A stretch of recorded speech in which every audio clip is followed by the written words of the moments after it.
Josh and Frankie. What a couple of dumb shits.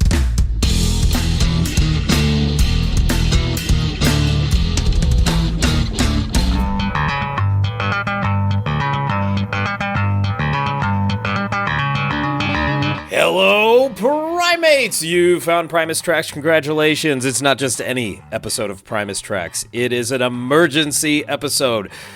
We are breaking the timeline to bring you our takes on the brand new Primus track, Little Lord Fentanyl, recently released. If you haven't heard it yet, press pause, go to the Primus YouTube, and dial up Little Lord Fentanyl, and then come back. And this will then all make sense. I am Josh. I am one of the hosts of Primus Tracks. He is on the 39th floor of Primus Tracks Towers in Mexico City, and it is quite a view today. Frankie Bearstein. Hey, Josh. Frankie, I know you're on the 39th floor, but physically, but I know that you are in outer space, mentally and spiritually, yes, because we have a new Primus track. Yes.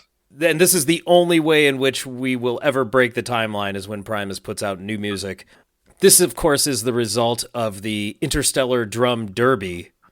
Speaking of, those of you watching on video over at patreon.com/Primus Tracks, Frankie is out there in space, and so he's catching all the debris from the Interstellar Drum Derby, which, as we know, Frankie, we are recording this the day before. More than 6,000 pieces of debris. 6,000 pieces of debris, yes. So Frankie's collecting them all because we are recording this before the finale episode of the Drum Derby drops on YouTube. An hour of drum greatness, which we haven't seen yet. By the time you listen to this, you've probably already watched it. That means you may be, throughout the course of this episode, yelling at us because we don't know what you already know. How's that for a Christopher Nolan time loop? Frankie, does that sound about right? Yeah. All right, Little Lord Fentanyl. We're breaking the timeline. We're busting into our Of Whales and Woe episodes to talk about this. This is the end product, I suppose, of the Interstellar Drum Derby, in which John Hoffman was named new Primus drummer for life. I'm adding the for life, but I imagine it's true. This was part of the final tasks that Gergu, Borlai, and John Hoffman were challenged with, determine who would drum for Primus. I'm going to read from the current issue, and when I say current, Frankie, May 2025, yep, issue of Modern Drummer magazine with none other than John Hoffman on the cover, with a really nice long interview with him, and then a short feature with Les Claypool later in the issue as well. This excerpt that I'm going to read, I believe, is what resulted in Little Lord Fentanyl. This is Hoffman's quote on this. On the first day of the final audition, I played the set, the Primus set, and at the end of the day, Les gives me a song that was just him playing bass. No vocals or guitar or anything. It was basically just an arrangement. I had one night to create whatever drum part I was going to play. I went back to the hotel, set up my little pillow fort drum set on the bed, listened to the song for about 6 hours, wrote the part, went in the next day, and we played the song. We recorded it, and Les seemed super happy with it. I was pretty pumped about that. When it was all said and done, he was excited about what I played and thought it was groovy, funky, and cool. Les plays his hand real close to the vest. He said, yeah, that was good. And if he says it's good, that means it's good. Don't expect much more. That's just how he is, at least in my experience so far. We get done recording the song, we're listening to it back, and he's getting kind of excited. He said, yeah, that's cool right there. It was the first time in the process that he'd given me much of anything extra. That sense of approval felt great, especially after working so hard. What do you take? I know you've read this interview, Frankie. What do you take from that? Yeah. For me, it's interesting because it makes me wonder if we'll ever get to hear Gergu's version of what I assume is the same song.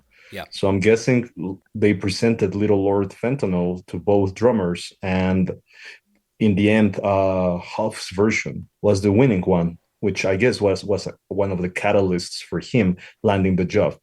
And it's a great performance, but it makes me curious what Gergu did with the song. It would be fascinating to hear his take on Little Lord Fentanyl.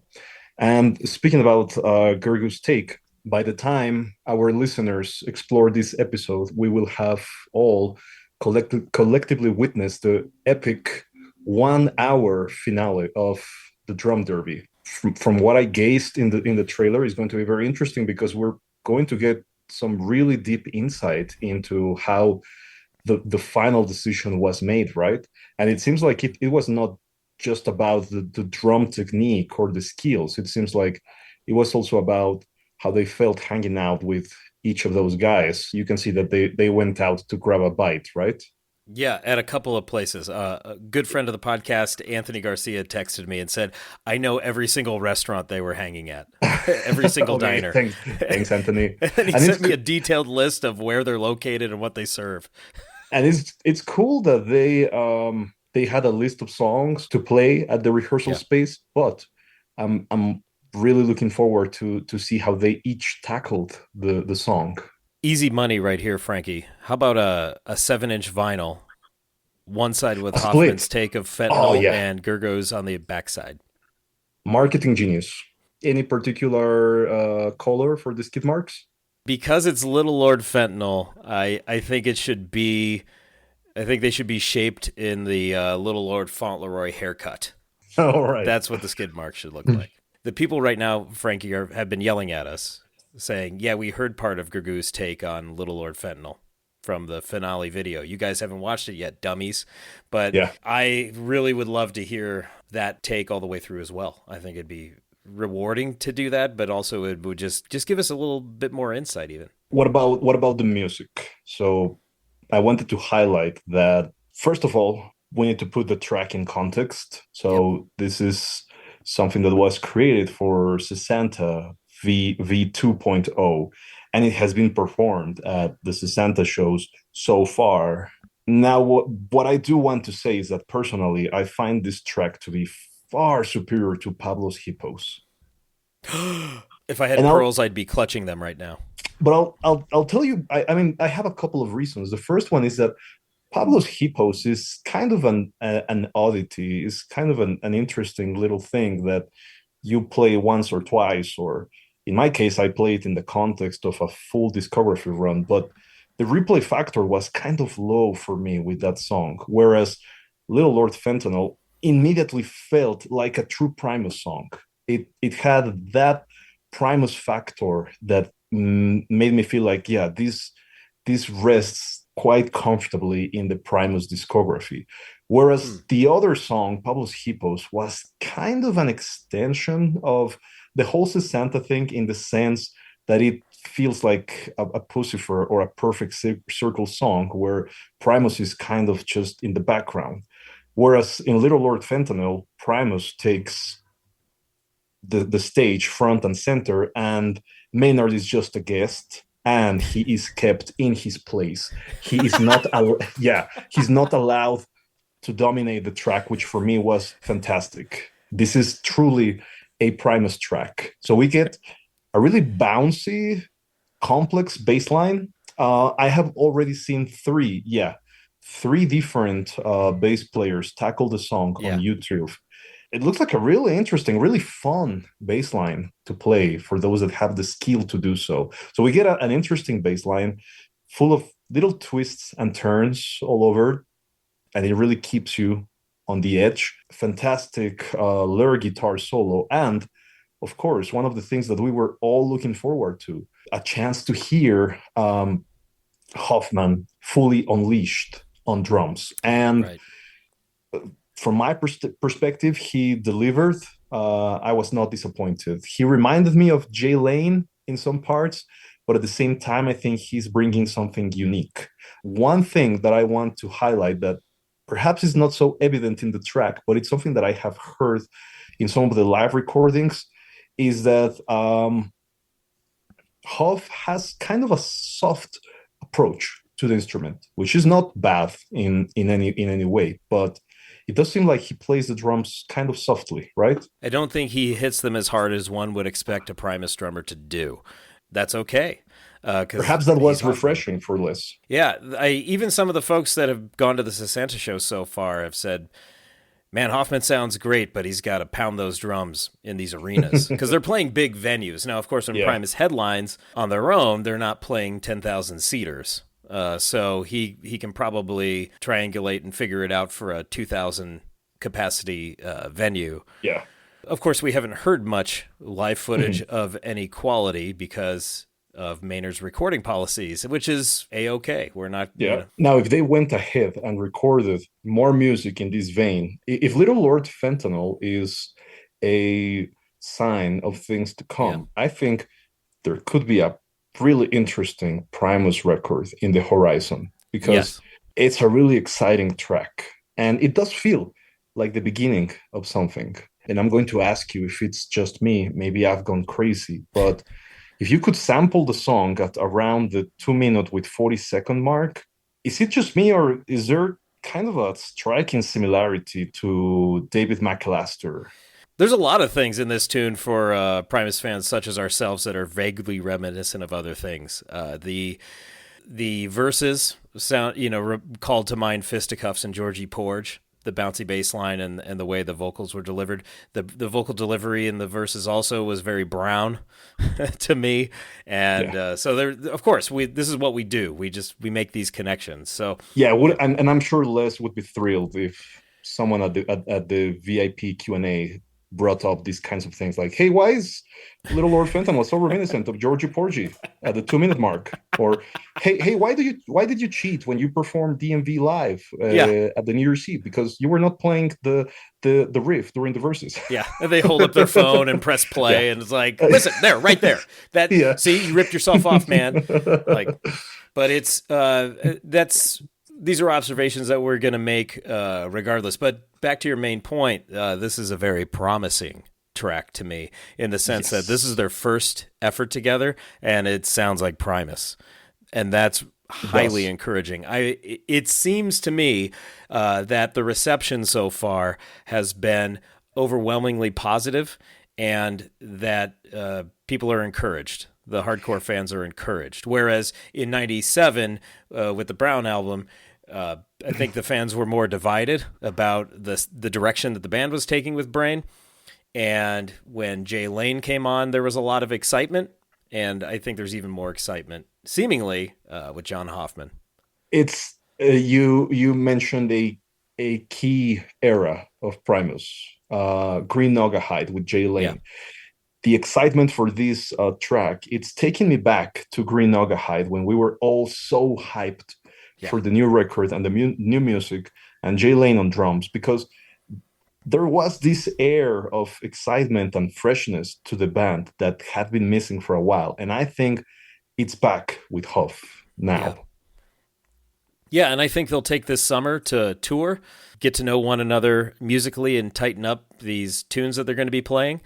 Do you Perhaps. reckon Little Lord Fentanyl will continue to be in rotation in future Primus tours, or do you think it's a one-time only Sesanta thing, and once the tour is over, that's the end of the song? That seemed to be the case for Pablo's Hippos, but Yeah, if Les can convince Lur and or Hoffman to sing the Maynard part in falsetto, we'll see it in a regular Primus tour.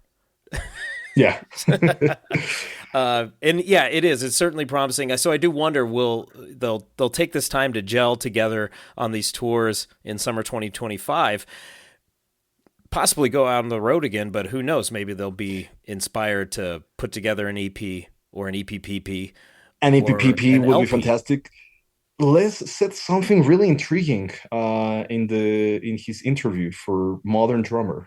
He said that Primus was reinvigorated and that he was excited to take the band on the road again.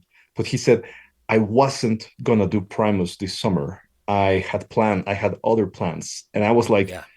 what got shelved? What got pushed back? Claypool and on Delirium 3, Bastard Jazz. What could have been what Les put in the back burner? We'll never know, I guess. Right. Something though, something that the opportunity cost is eating at Frankie. Yeah. For those that are keeping up with Hoffman on social media, we're getting a rig rundown soon, which I think It's going to be pretty exciting. Yes, they taped a rig rundown with Modern Drummer Magazine, I believe, in Las Vegas prior to that Yes. show. So that should be on its way soon. Maybe that's another thing that will be Yeah. posted between the recording of this and the publishing of Yes. this episode. And if you're excited about keeping up with Hoffman in terms of the tour and how his drums are being set up for each night, or any kind of interesting things that happen, you should give a follow to Ron Wally, or Whaley, what's the correct pronunciation, on social media. Yeah. He is providing us with some really fascinating insights about Hoff night after night. Yeah. Those are two great follows. It's shocking and refreshing and wonderful to have a social media literate member of Primus. Oh, yes. The other guys are coming along, but Hoffman's got it on lockdown. So great. He's a great follow. Yeah. And Ron's a great follow too. So get on those for sure. So Little Lord Fentanyl, 3 minutes, 44 seconds. Obviously, the first track with John Hoffman on drums as Primus embarks on Yeah. a new era. We have Les Claypool on bass and vocals, Larry on guitar, Hoff on drums, and Maynard in a box, exactly where Frankie likes him, on vocals in a limited capacity. Yeah. Not much of a live history to talk about, Frankie. We've got, as of this recording, I believe 8 Sasanta shows are in the books, and It has been performed exactly as per the single version. yes, so once a show, and I believe there are 26 Sasanta dates, so we know we'll get at least 26 performances of Little Lord Fentanyl. Beyond that, it's anybody's guess. The title, of course, is a play on Little Lord Fauntleroy. Frankie, are you familiar? I'm familiar in kind of a second-hand way because when Aphex Twin released his Come to Daddy mini album in 1997, it had several mixes of the title track, and one of the mixes is Come to Daddy Little Lord Fauntleroy mix. And it's radically different to the title track. So I was like, huh, what does that mean? And then I looked it up, and yes, I discovered that this is kind of a classical piece of literature, right? Right, it's an old children's book concerning this kid, Fauntleroy, who is a poor kid in the United States, and somebody comes to visit him and reveals that he is the heir to a British aristocrat's estate, and he's whisked away to a life of luxury in the UK, but he teaches the rich folk around him compassion and empathy along the way. So it's a heartwarming tale of a virtuous young man. There's irony, of course, with that character, Little Lord Fauntleroy, being repurposed as Little Lord Fentanyl, because in the lyrics to this tune, not to get too far ahead, we have somebody who was a shining paragon of the community, or at least positively contributing to their society, who then gets flipped upside down once they're hooked on old fentanyl and no longer contribute to society. So there's that ironic twist with the title. And I'm not ashamed to tell you, Frankie, that when I was a little boy, there was a film in 1980, a film version of Little Lord Fauntleroy that was fairly popular. But what became extremely popular after that film was made was the haircut. And when I was a little boy, my mom gave me the Little Lord Fauntleroy haircut for many years. Okay. That will be up on Instagram for everyone to enjoy. Let's sample some pieces of this one, shall we, Frankie? Yep. I just wanted to point out that we have a nice bouncy start to things. And of course, this, I'm sure, Frankie, intrigued you right off the bat.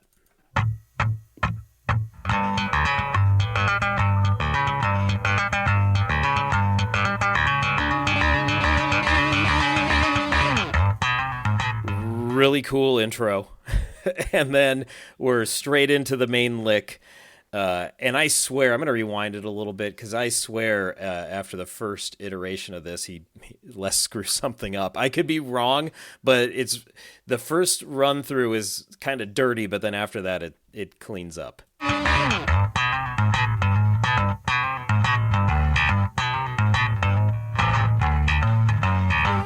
So right before that strum, there's a little pause that I don't think I hear in the other times he plays this riff.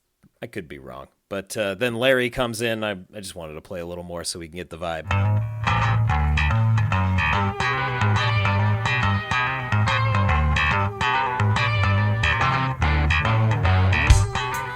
So Larry gives us the melody that will come back around with Maynard's vocalizations, and then Hoff comes in.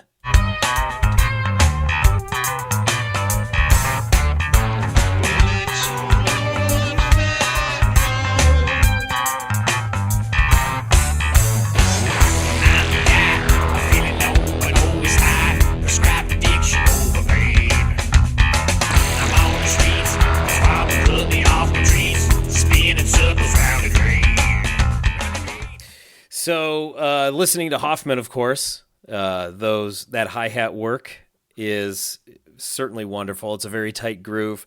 He's got a lot of nice tom bass transitions and fills, and he's supporting Les's classic bouncing bass lick really well there. I'm hearing a really bouncy, really upbeat performance.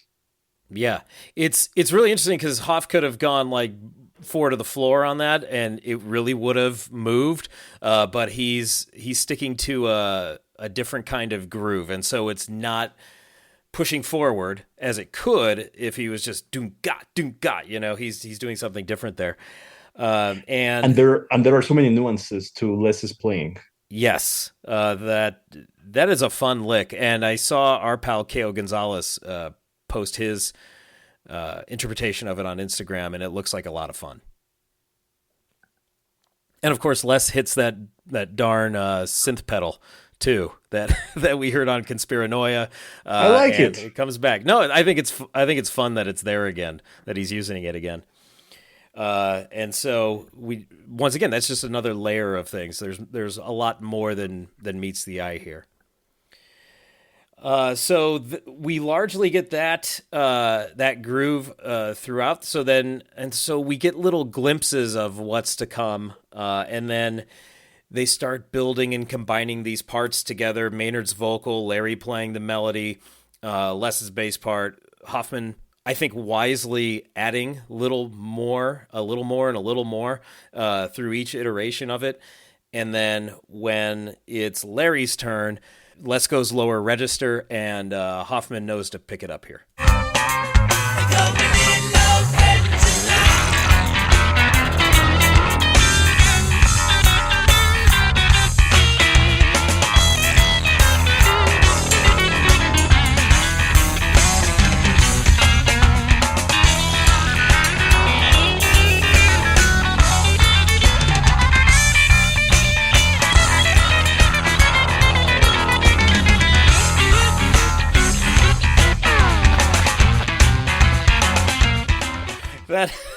I love how Lyr will always come up with the most amazing solos for the songs. Yeah, that last part just makes me laugh because it's so goofy, but it fits perfectly, of course. You know, he'll tell you he plays all the wrong notes, but they're always in the right spot. He's just has this strange preternatural knack for this.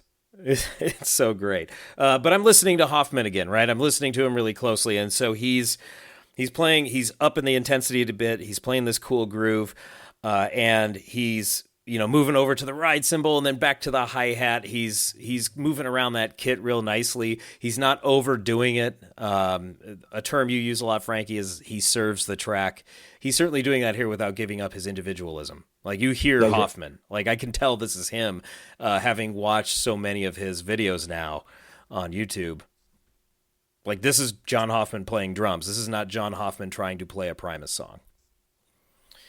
And the other thing I noticed is Les mixed this, as he mentioned in Modern Drummer magazine, and it's in the sonic style that Les wants for drums. There's the splash cymbals. I don't even know if Hoffman has any big crashes on his kit, because he knows Les doesn't like them. But he's got a lot of splash cymbals, and those cymbals are fairly low in the mix. The ride cymbal is very dry, that bell part. Very little reverb on the drums. The drums sound very close in.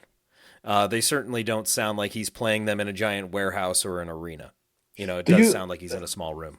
But speaking about the cymbals, do you think that Les's distaste for very loud China cymbals and crashes a relatively recent thing, or do you think No. it's something that has always been there? Because this morning I was listening to Making Plans for Nigel, and it struck me how loud the China cymbals are in Yeah. that song. I think it was a product of just him growing as a musician and realizing not everything needed to be loud. And he wanted more space in his music. And I think that was around the turn of the century that we really saw that in his recordings with Frog Brigade and Primus both.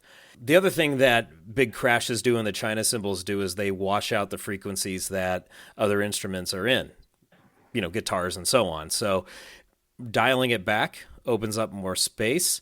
The limitation to that is you kind of miss out on that heavier sound.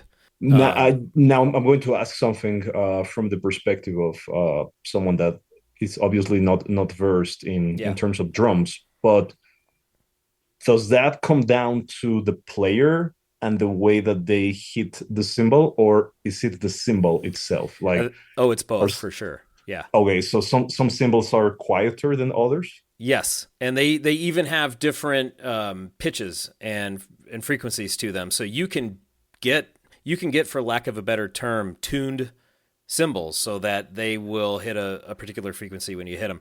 And Les talked about this in the drum auditions, that guys that just smash really hard through their crash cymbals.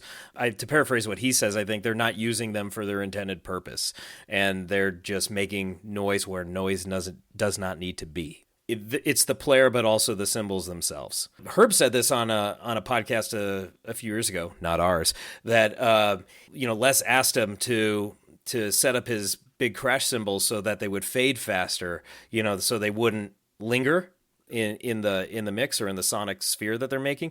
And Tim said, cool, I didn't care, whatever. And so his crash cymbals over the years remained in his kit, but they just would not have as much sustain. He set them up in such a way that he'd hit the cymbal and then it would kind of silence itself pretty quickly.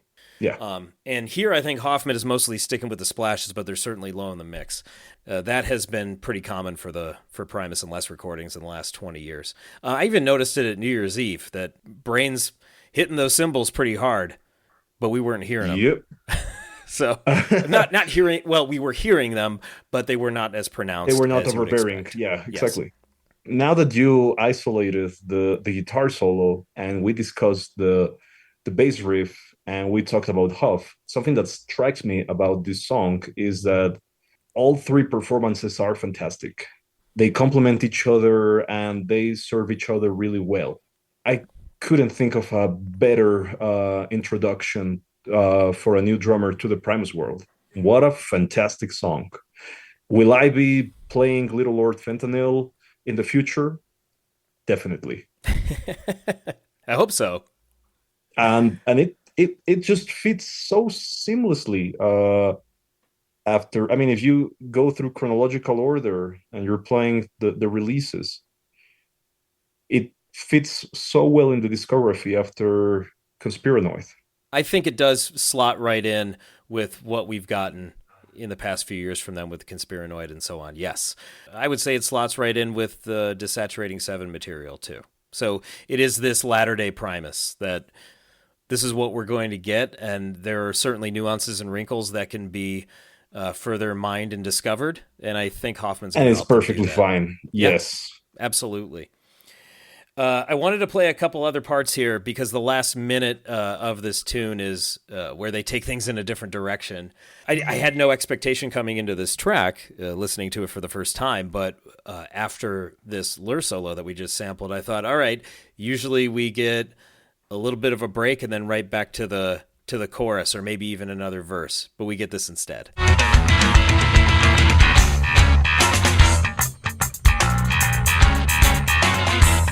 I love this percussive part.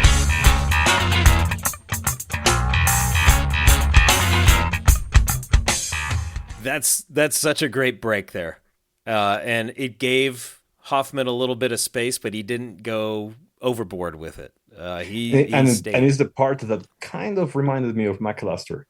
Yes, I think that bass part there is a little reminiscent of it, as you said. We could sit here all day and point to all these Primus and Claypool connections. I want to play the next 10 seconds of the tune and tell you what I heard here.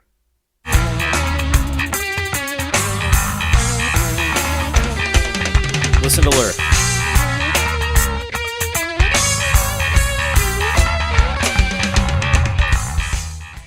So my mind immediately went to this from the Mystery Science Theater 3000 movie.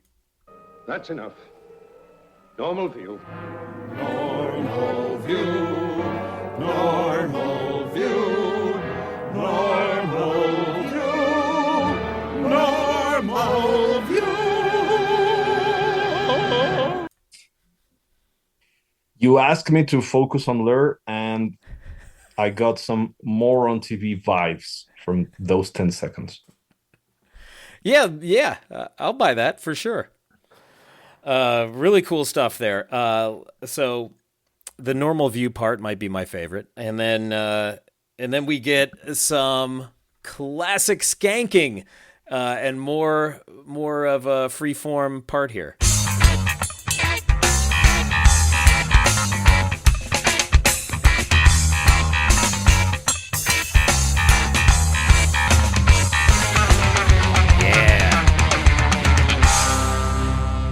So I think Hoff recognized there that there was some space for him, and he took advantage.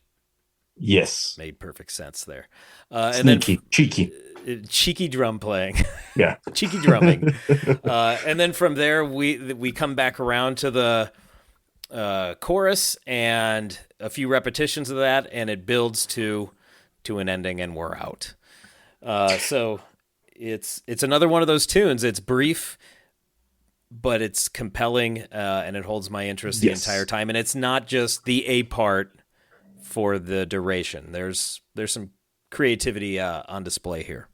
Let's talk artwork. So far, the song has only been released as a digital single, but we do get this really cool Adam Gates creation. Unmistakably Adam Gates. Unmistakably, yes. The deer in the headlight eyes are there, which have become kind of his trademark since the Revenant Juke release. We saw that with the Grapevine illustration, too. And the Grapevine illustration as well, yes, of course. And the Little Lord does not have a thumb, that is true, but I think that's just Adam playing with you, just keeping you on the edge to make sure that you're paying attention. Well, we've all seen the Beanpole characters. They're all warped. Exactly. And no, it is not AI. You can lay that to rest. Cage himself stepped into the discussion, and he said that they actually encouraged artists coming into the Primus world to not use anything AI generated, because they want to keep the visuals and the art in Primus as human as possible. Absolutely. And so this is a 100% Adam Gates creation. Indeed. And it certainly evokes Little Lord Fauntleroy standing there in the dirty big city, shining bright as he is ready to ascend to the aristocracy, or get hooked on painkillers. I'm not sure which, but it's that shining moment for Little Lord there. Yes. So a nice freaky illustration with a crazy thumb. Hands are hard to draw, by the way. So folks thinking it's AI. Hands are tricky. Yeah, totally. Now I do have to ask Josh, is this a topic, or is this a song that hits close to home for the USA at present times? I'm sure it does for a lot of people. The opioid crisis, as it's been termed, has been going on for over a decade now, and fentanyl-related deaths skyrocketed since 2013. And I actually read today that they've only just now started to recede, but by a very small fraction of the total. Encouraging nonetheless, but I think a lot of people at some point in the last decade have been affected by fentanyl or other synthetic opioids to some degree, whether it's themselves or someone they know or. Now, I do need to ask something brave yet controversial. Yeah. Does Maynard's contribution enhance the song in any way for you, or would you even notice if he wasn't there? I would have, if he wasn't credited, I would have asked whose voice is that, because it's not Les. Yeah. And that's the length of it. It's a marked difference from Pablo's Hippos, which he's all over that one. I think that's the main difference there. And possibly the reason you like this one more. Exactly. So I mentioned this before, Frankie, the vocal delivery, the verses are very Brown album. They're straight ahead. And the lyrics also fairly straight ahead, very Brown in their own nature. Although we do get a couple cartoony vocalizations, after the sidewalk is my home, we get, it's my home. Yes. So that's another interesting thing about this song. Primus tunes eventually live rent-free in my head, but they get there at different paces and in different capacities. Yeah. For example, when Conspiranoia came out, I remember that it did seem compelling to me upon first listening, but it didn't stick. But with time, it has become part of my unconscious. And whenever I play the song, I really enjoy the lyrics. But Little Lord Fentanyl was kind of an immediate thing. It was an instant earworm for me. I found myself humming the song as soon as it was finished. No. Okay, so it really anchored in your brain. Absolutely. It was one of those Michael Jackson moments where the song has just been playing for like 2 seconds and you say, "Oh my God, I love this song." Yeah. I think that it's my home is the thing that I took away from it after first listen, and I've been saying that a few times. Just for reference, Frankie, fentanyl being a synthetic opioid, it can be 50 times stronger than heroin, 100 times stronger than morphine. When it's used as a painkiller, it is for treating severe pain. I'm talking about a controlled medical environment in which it is meted out by a physician in a way that a person can use it to moderate pain, severe pain. In fact, a friend of mine who's been battling brain cancer for a while had such severe pain that she was prescribed fentanyl. Wow. And she said it worked great. Unfortunately, much of it was prescribed willy-nilly over the last decade, and it's used recreationally, and that's where the danger is because it's so powerful. The smallest amount can do you in. What is a Willie Nelson prescription? Oh, sorry, willy-nilly? That just means without limitation. You're just handing it out without thinking about it. Okay. That's a goofy cultural idiom. I want to get brave yet controversial one more time with this song. Yeah, because I think for you and me, it's safe to say that it was an instant Primus classic, right? Cautionary tale. Yeah, but I have read several people that say it feels like a Claypool Lennon Delirium song. And I can kind of see where they are coming from because thematically, this song is kind of a sister track, or well, I should say little brother track to his older sister, which is Oxycontin Girl. I've seen that reference, yeah. As a song we're going to discuss perhaps in 2027, I guess. Probably 2047, but yeah, we'll get there. Yeah. But to you, other than the lyrical connection, did you get any CLD vibes from this song? Someone did say to me, you could easily insert Sean Lennon's vocals where Maynard's are. I buy it. And the main bass lick could sound CLD because there are a lot of CLD bass licks that are similar in vibe. So I did wonder if he had just pulled one of his CLD licks off the pile for this, but because he couldn't wait any longer, right? it had to be done. Yeah, so it's possible. I'll just say I wouldn't be surprised if that were the case. I know that some folk are kind of glad that some projects keep getting shelved, but personally, I'm starting to get worried that the third Claypool Lane on Delirium album is going to become some kind of Chinese democracy. I don't think it'll be that dire because it's not as if they're working on it feverishly and doing 238 takes of a 5-second guitar lick. I think it will eventually get it. We should turn our attention to the lyrics. The verses have an interesting rhyme scheme, Frankie. It's AABCCB, and what I mean by that, let's just look at the first verse.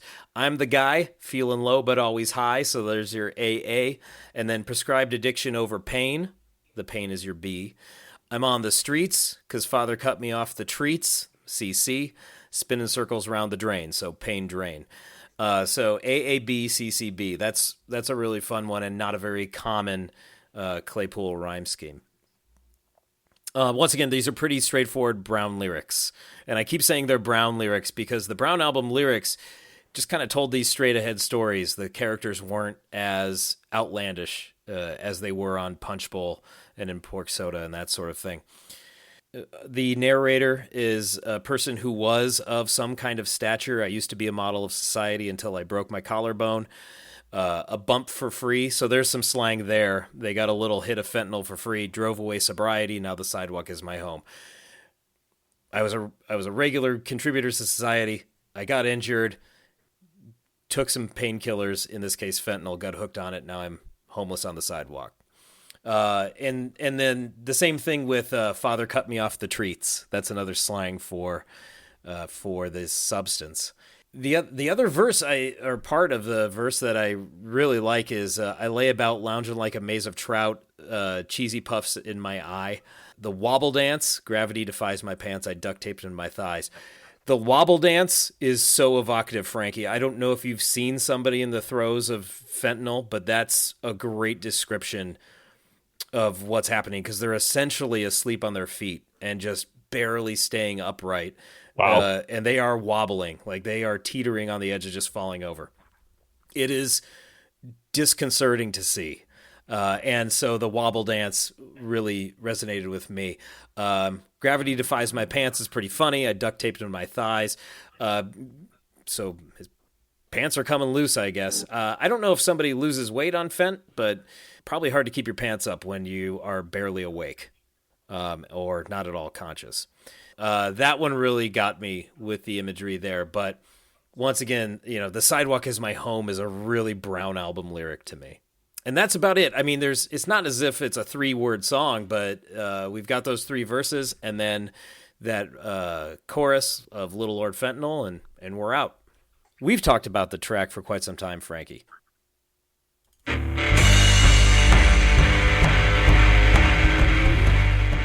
It's time for our Prime Matrons to weigh in. If you would like your takes read right here on the podcast, all you have to do is go to patreon.com/Primus Tracks. Among the many tiers of support, there is one universal constant, and that is Primate's takes. As you can imagine, Frankie, there are a lot of takes on a brand new Primus track. And our Prime Matrons have the following comments about Little Lord Fentanyl. Harry says, and it's just Harry, so I either want to say Harry Waters or Harry Harrison, but it's just Harry. Harry says, great song, Lur's solo, and when he comes in with the skank riff after John Hoffman's drumming, it's a banger. Mickey Waters, Frankie says, at this point, Les could start a new string of songs called the Drug Tale Chronicles. Hoffman is very reminiscent to Jay Lane, which I'm very happy about. I'm really hoping the resonator thing isn't his new favorite toy that ends up on every song. Lur's solo was amazing as always, with a little pedal steel effect there in the middle. That's new. I love Frankie's idea of putting out both versions on a 7-inch single. Your idea Thanks for that. Mickey is misattributing ideas. Tisk tisk. Brooks Delight, Frankie. Brooks breaks it down as such. This song has me really excited for the future. It's a total earworm. I've listened to it at least a dozen times so far. My only complaint is that it's only a single. I want more. That's it. Let's go home. Brooks broke it down. And Cam Covington says, I agree with Brooks. The song is super catchy. I listened to it several times on the way to work the morning it dropped. Can't wait for what's to come. Oh no, Frankie. They're all starting to side with Brooks over on the Patreon. Yeah. Oh, we're doomed. There's going to be a mutiny. He spoke the truth. Oh, man. Johnny Perona. Haven't heard from Johnny for a bit, so it's nice to hear from him. New Primus music in 2025 is such a treat. Lur's solo rips so hard, especially the dissonant slides at the end. It's so perfectly Lur. Another standout is Les's vocal delivery of Cheesy Puffs. It reminds me of But, the one I seek is green in Rapscallion. Yeah. I love when he goes into that particular register. Congrats to John Hoffman on his first Primus studio track. Here's hoping it's the first of many. And Val wraps it up with, this is my favorite Primus song of the 20s so far. Wow. Not a lot of competition in the 20s. Val, I see what you did there. Yeah. Thank you, patrons. Absolutely. It's fantastic to hear from you. This is our knee-jerk reaction to Little Lord Fentanyl. I think we'll come back to it later, Frankie, as it really sets in. But in the meantime, I'll say this. Little Lord Fentanyl, this is the podcast equivalent of Narcan, and you've been tracked. John Hoffman, you're off to a strong start with Primus. I echo everything you said, and I just want to highlight one last time that it's a great song with replay value, which at the end of the day is the most important thing for us as listeners, to enjoy the music. And this song has provided a lot of entertainment. And I believe it will going forward. Go see Primus live this summer. Go cheer your little heart out for John Hoffman, and let's encourage these guys to make more music. Later days. Willie Mays.